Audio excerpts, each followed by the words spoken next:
Olá, pessoal, tudo bem com vocês? Espero que todos estejam bem.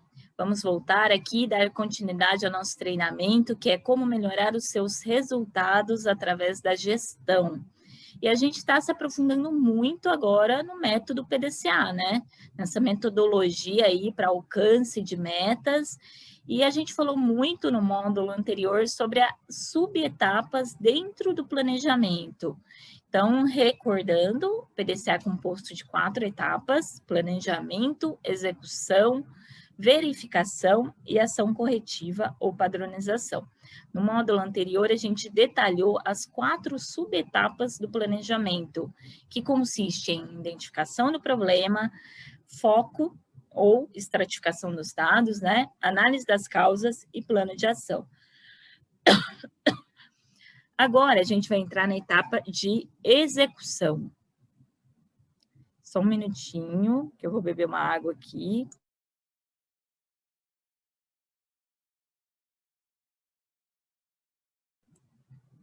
Pronto, voltamos.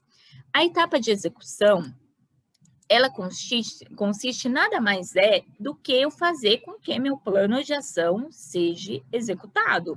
Eu preciso tirar o plano de ação do papel, né? Não adianta nada ter feito todo esse trabalho no planejamento se o plano de ação ficar na gaveta e a gente não colocar ele em implantação. Então, o plano de ação, ele deverá ser divulgado para todas as pessoas envolvidas, e nessa hora é legal a gente divulgar dentro da área onde a gente está implantando aquele plano de ação. Os responsáveis devem ser informados sobre ações designadas a ele, porque muitas vezes, gente, a gente tem que colocar uma ação para alguma pessoa executar que não é a gente. Então, a gente se coloca como responsável daquela ação, e é muito importante que as ações dentro de um PDCA sejam de responsabilidade de quem está ali na equipe. Mesmo que aquela pessoa não seja a pessoa que vai colocar a mão na massa, que vai fazer aquela ação acontecer. Então, se você depende de outra pessoa para que aquela ação aconteça, combine a data com aquela pessoa antes, tá? Para que a gente saiba que realmente aquela pessoa pode fazer aquela ação até aquela data colocada no plano. É importante nessa etapa do DU a gente controlar a execução das ações de acordo com cada um dos prazos estipulados, né? Então, antes de iniciar a execução das ações, a gente tem que verificar a disponibilidade dos recursos necessários para a gente executar aquela ação, como tempo, mão de obra. A gente sabe que tempo é um recurso escasso, né? Então, é muito importante a gente ter essa consciência antes de começar a definir prazos e executar as ações. É importante a gente definir uma sistemática de acompanhamento dessas ações, qual a frequência da reunião que a gente vai fazer para checar essas ações, aonde vai ser feito, quem vai fazer, e daí aqui é muito importante a atuação do líder da equipe para poder verificar e fazer com que essas ações fluam aí ao longo dos dias. Para que o plano de ação tenha sucesso, não basta ter um bom planejamento, como eu falei. É fundamental colocar a mão na massa e fazer com que aquele plano saia do papel. Então, aqui, importante nessa etapa do DU também, verificar se há comprometimento de todas as partes responsáveis pelas ações, acompanhar o cronograma, um dia a dia, se as ações estão sendo executadas, observar no local se aquelas ações estão realmente sendo executadas dentro da data prevista, registre se teve algum desvio ocorrido durante a execução da ação, faça esse registro lá no plano de ação para a gente poder tomar as ações corretivas necessárias. Acompanhe o status das ações, e daí aqui geralmente a gente faz gráficos para acompanhar esse status. Então, a gente faz gráfico de pizza para acompanhar quantas ações estão concluídas, quantas estão atrasadas, em andamento.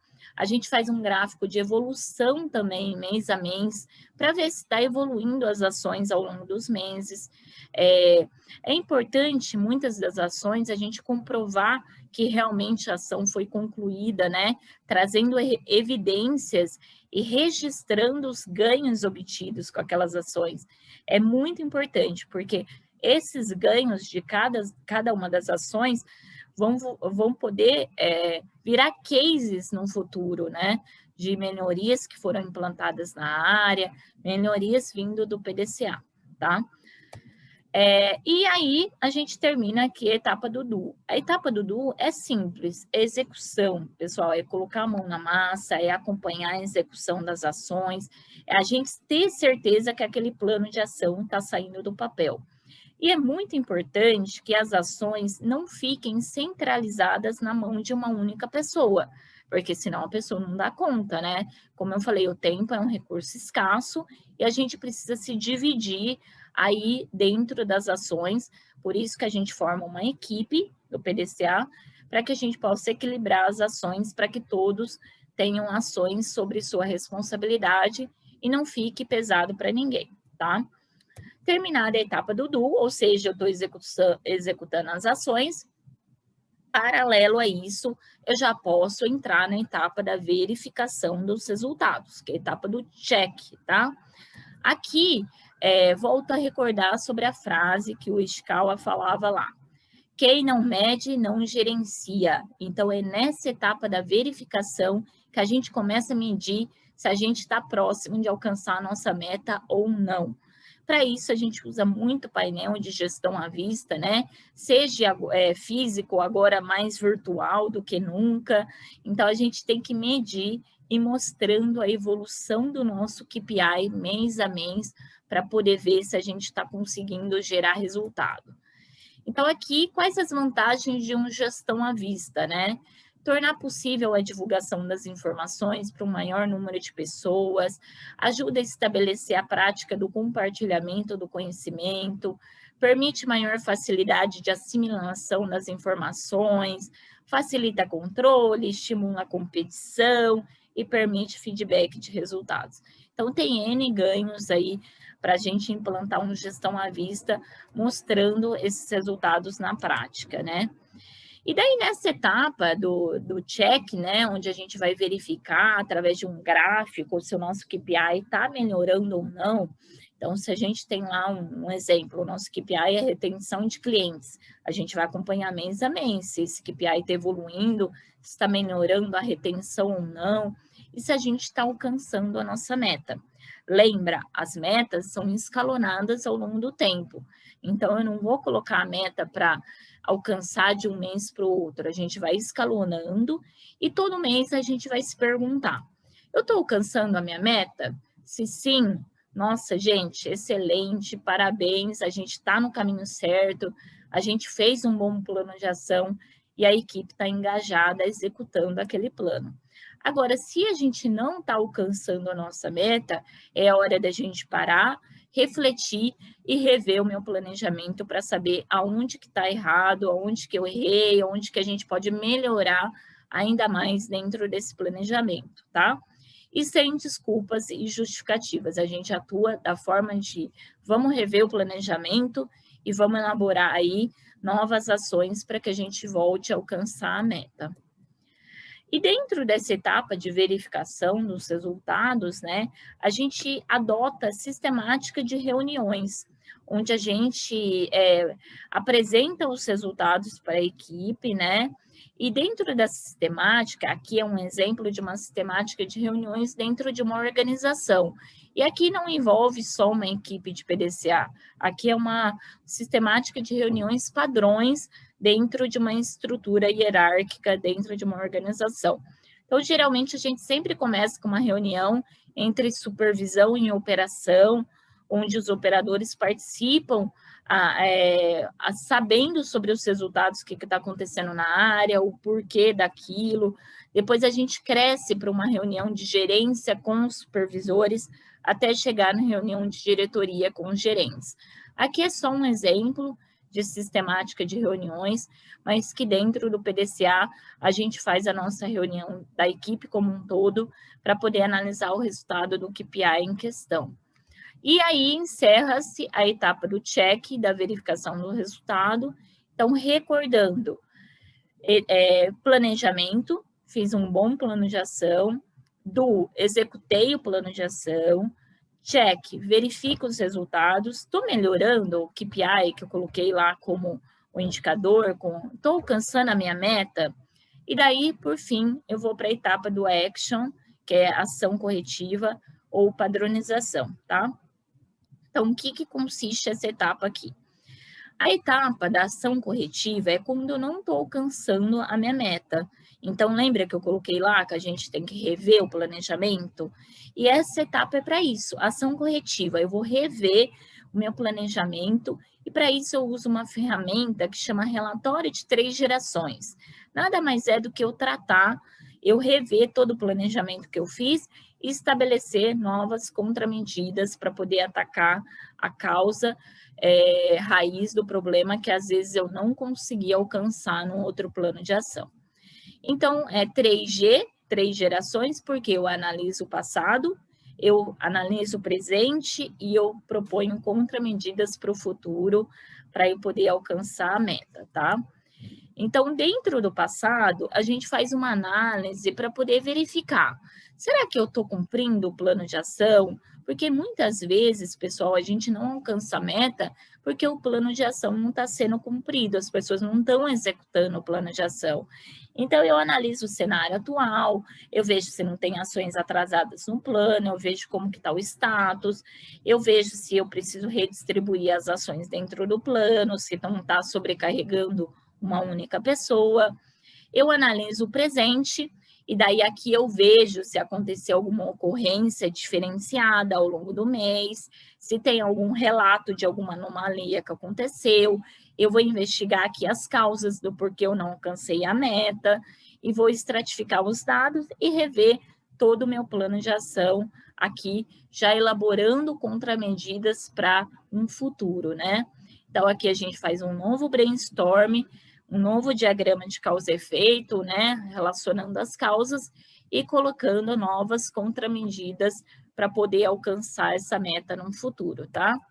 Então, aqui só um modelinho de relatório de 3 gerações que a gente adota, mas também não tem um padrão único, tá? A gente customiza muito de acordo com a empresa, mas nada mais do que a gente olhar o passado, analisar o presente, levantar as causas, estabelecer novas contramedidas para alcançar a meta. É muito importante a gente frisar que gastar tempo nessa etapa do planejamento faz a gente alcançar as metas mais rápidas, né?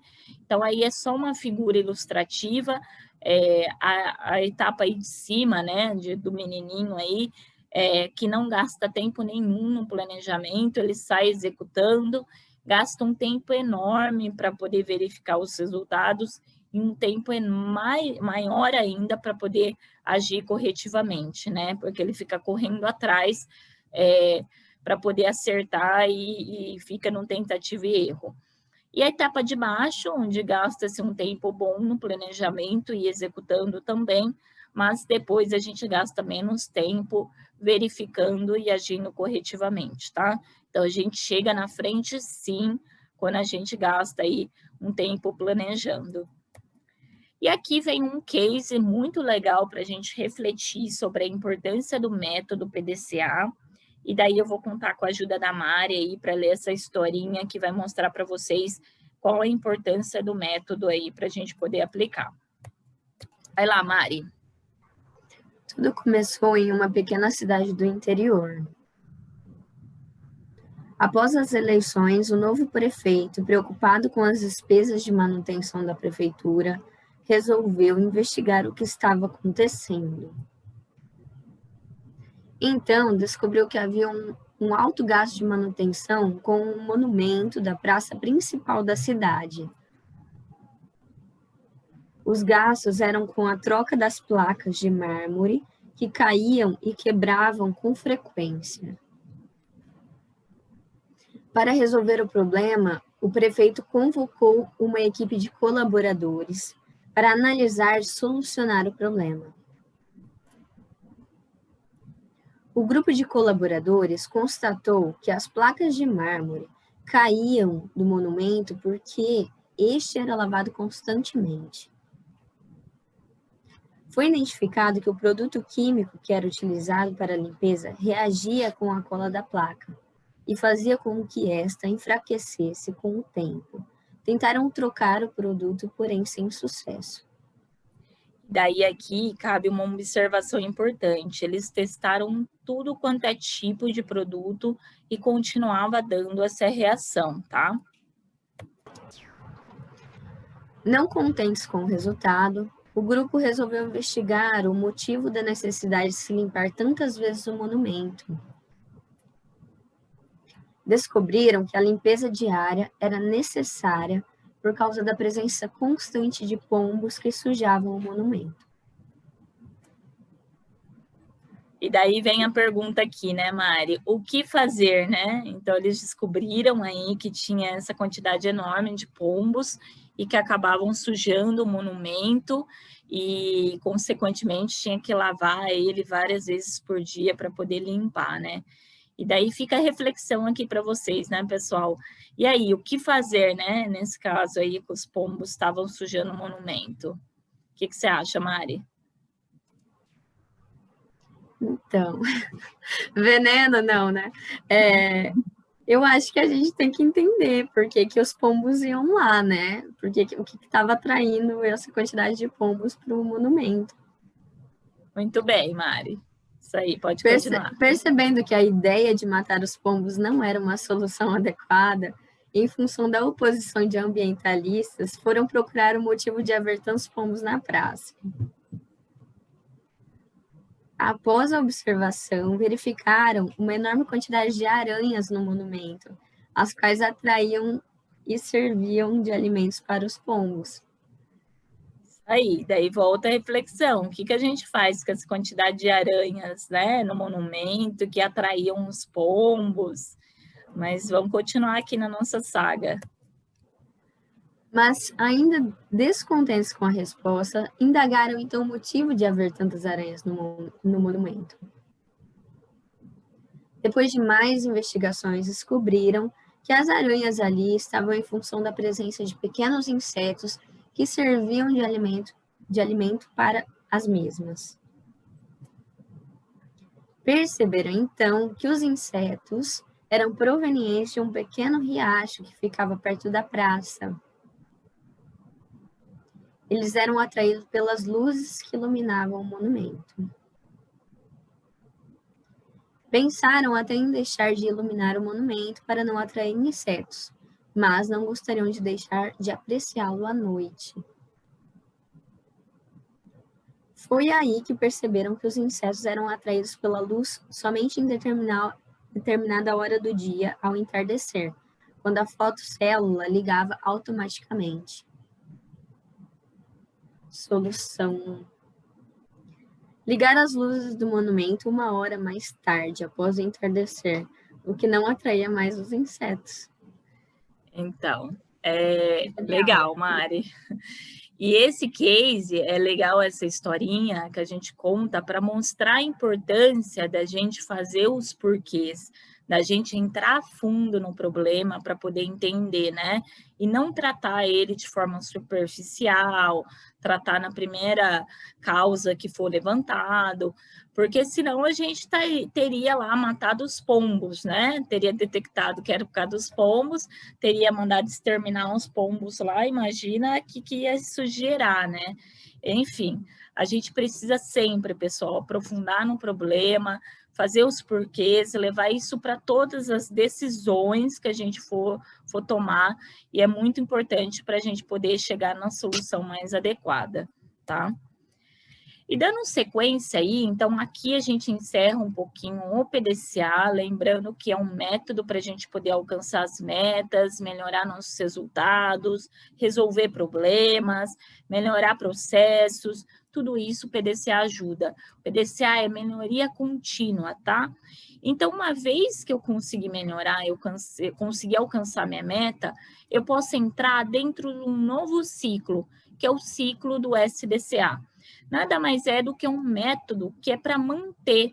O PDCA melhora, o SDCA mantém os resultados. Porque uma vez que eu alcancei uma meta, eu alcancei uma melhoria, eu preciso fazer com que aquilo se mantenha. Porque às vezes muita gente fala, né, que o difícil não é chegar no topo, e sim se manter lá. Então, o SDCA é para manutenção de resultados. E ele, o que difere do PDCA, né? Uma única letrinha aí, que é o S, que é de standard, que é de padrão. Então, o SDCA tem uma etapa forte, que é uma etapa de padronização. O nosso objetivo nesse treinamento não é entrar no SDCA. Eu só vou dar um overview agora para vocês do que é, mas a etapa forte é a padronização, porque só a padronização garante que eu consiga manter os resultados alcançados, tá? Então, o SDCA, ele quebra ali o S de standard, padrão, onde você define uma meta padrão e você constrói um procedimento operacional padrão para que aquilo se mantenha ao longo do tempo e depois executa aquele procedimento, verifica se os resultados estão sendo mantidos e age corretivamente conforme precisar, tá? Então, qual que é a diferença do PDCA para o SDCA? Então, a gente tem as diretrizes, né, anuais da administração, que vem lá da formulação estratégica, que eu vou recordar um pouquinho lá no nosso módulo 1. Isso é desdobrado em metas anuais, né? Aí, com essas metas anuais nossas, eu giro um PDCA para poder alcançar aquela meta e melhorar meus resultados. E daí aqui eu tenho metas de melhoria, indicadores, PDCA, reuniões de resultados.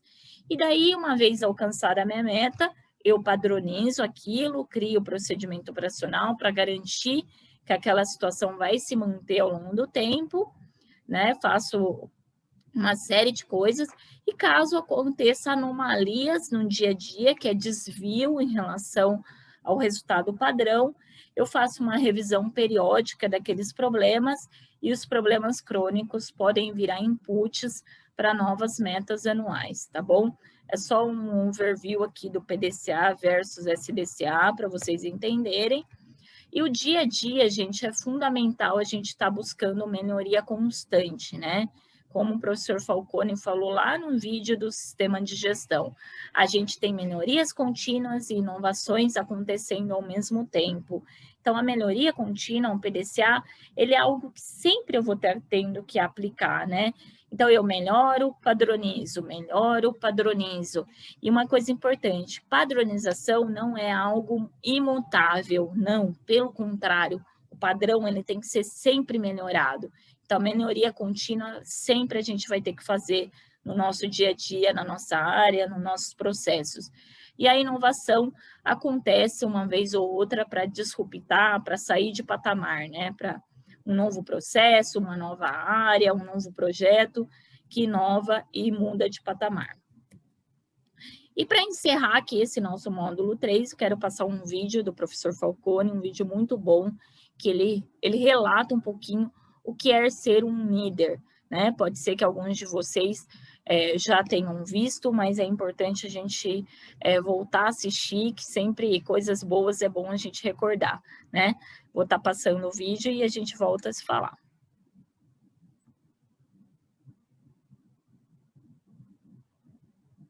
Qual que é a definição de líder? A gente pega livros de liderança para ler, para estudar, e porque o líder tem que ser alto, o líder tem que ser baixo, o líder tem que ser magro, o líder tem que ser gordo, enfim. O que interessa de um líder para a empresa? Interessa uma pessoa que bate metas através do seu time fazendo certo. Né? E nesse fazendo certo tem todo o aspecto cultural envolvido. Agora, eu queria fazer aqui alguns comentários com você, Júlio, com os presentes, o seguinte. Primeiro, bater meta. O líder, para bater meta, ele tem que caprichar no estabelecimento da meta. Meta é uma coisa que não pode ser jogada, né? Você tem que estabelecer os seus indicadores sobre os quais você vai trabalhar, os prioritários. Você tem que saber o seu desempenho atual. Você tem que saber qual é o melhor desempenho que você poderá eventualmente atingir. E você tem que saber, conhecer essa lacuna, né, que são suas possibilidades de melhoria. Você tem que conhecer isso, tem vários nomes, isso, benchmarking, comparações, o que for, mas cada gerente tem que ter os seus indicadores, cada gerente tem que ter suas lacunas calculadas. E aí, dentro da lacuna, você coloca a meta. Então, vamos supor, você tem um custo de R$200 por produto e você acha que dá para chegar a 160, a sua lacuna é 40, e você fala assim com a turma, vamos fazer o seguinte, vamos bater 20 esse ano? Então vamos baixar nosso custo para 180, uma coisa qualquer assim. Bom, então a meta tem que ser bem estabelecida. Outra coisa, o seu pessoal tem que conhecer o método, tem que saber método de análise, então essas coisas têm que ser feitas. E terceiro, a sua operação tem que ser estável, porque o que você vai melhorar é a sua operação. Se não você melhora, ela cai, melhora e cai, né? Então, o primeiro ponto de liderança é isso. O segundo ponto é bater metas com o time. Bom, aí agora é que para muita gente a vaca vai para o brejo, né? Para ir no popular. É o seguinte, com o time é você recrutar as pessoas certas, treinar as pessoas certas, avaliar o desempenho das pessoas. Tudo isso todo mundo concorda. A maioria das empresas delega para o setor de recursos humanos essa tarefa, né? Esquecendo que a obrigação do líder é selecionar o seu time, né? Então, esse é o primeiro ponto. Todo mundo sabe que tem que selecionar um time bom, todo mundo sabe disso. Todo mundo sabe que você tem que recrutar os melhores, todo mundo sabe que aqueles que não estão indo bem tem que receber feedback constante, feedback em cima, né? Tem que receber feedback, e não dando certo depois de certo tempo, tem que mandar a pessoa embora, não é? Lógico, você não vai mandar a pessoa embora depois de 20, 30 anos de trabalho, não é certo, não é isso que eu estou falando. Mas a pessoa, você recrutou, deu treinamento, deu todo o tratamento possível, a pessoa não responde, ela não gosta do trabalho. Está infeliz. Está infeliz ali. Então, fala com ela, meu amigo, olha, procura outro rumo, porque você não gosta disso aqui. Quer dizer, essa seleção do time, não é? Ter um time bom, isso é competência do líder, ele tem que fazer isso. Se ele acredita que a meta é batida através do time, ele tem que fazer isso. Esse é o segundo ponto da definição de líder, né? E o terceiro ponto é você cuidar da cultura, é fazer certo. Vou dar um exemplo para você aqui. Por exemplo, nós gostamos de cultura de enfrentamento dos fatos. Por exemplo, vou dar um exemplo para você, né? Vamos reforçar cultura de enfrentamento do fato. O que é isso? Na maioria das empresas, isso é característico de nós, que somos seres humanos, né? Nós gostamos de dar boas notícias.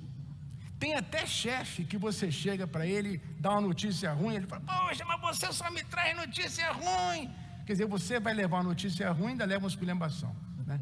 Quer dizer, é ao contrário, exatamente ao contrário. Quer dizer, nós temos que reforçar a cultura de se enfrentar os problemas. Nós temos que reforçar, elogiar as pessoas que chegam na reunião e falam assim, estou em dificuldade, estou com esse problema, gente, então vamos lá que eu vou te ajudar, e fulano vai te ajudar também, nós vamos resolver esse problema junto, tá certo?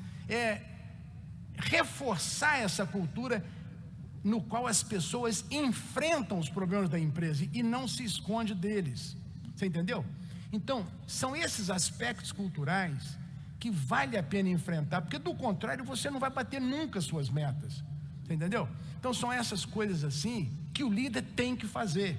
Então, eu não estou falando novidade nenhuma aqui, quer dizer, todo mundo aqui conhece isso. A diferença dos que conseguem resultados excepcionais é que eles fazem, eles vão lá e fazem isso.